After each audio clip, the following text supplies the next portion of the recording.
Public comment? Yes, sir. Mr. George, former city attorney. Step forward. I deny it all. I didn't do it. Tom Utter did it all. Well, that's a believable statement. I'm Hal George, 5350 South Staples.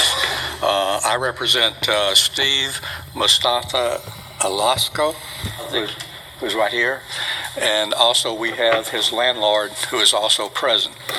My client has a smoking lounge at 1229 Niles Drive. We're here today seeking simple, basic fairness. I heard the council talking about communication. There's been no communication with my client about the proposed change. I heard the council talking about taking unilateral action.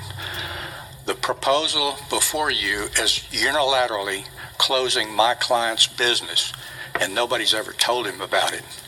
The way my client found out about this issue was last Friday. He got a telephone call from Channel 6 saying, "What about this thing?" First, he'd ever heard about it. We didn't know anything about it. I was hired yesterday. So if I don't have my usual polish, you'll understand why. This proposal will put my client out of business. This business is the only business affected. His competitors are not affected. You're singling out, by this proposal, one tax-paying business. I urge the council to reject the proposal. I want to show you the facts that will show how unfair this process has been to my client. Here's the timeline. My client opened his business at this location 7 years ago. Because of a fire in 2015, he had to do some remodeling, apply for another certificate of occupancy. That certificate of occupancy was granted on March the 10th, 2015.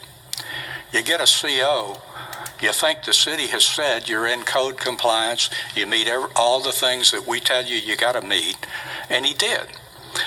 Based on the original CO and based on the second CO, my client has invested over $100,000 in this business. He has operated for 12 years, 7 years. He's paid taxes all this time. Now here's where the timeline starts getting interesting. On July the 25th, 2018, the P&Z had their public hearing on the changes. Now, I know the argument, Mayor. I've made the argument 100 times. The only notice we're required to give as a government is to post the agenda and put an ad in the paper. That's it. I've made that argument. You guys have made the argument. But my guy was never notified. He's the only one affected, and he was not notified. Fairness, due process tells me you should have notified the guy that's affected by it. Let's follow up on that scheme, that notion of fairness. The same day as the public hearing before the Planning and Zoning Commission, July the 25th, the code guys descend on my client's property. We got the fire guys, we got the code enforcement, we got development services.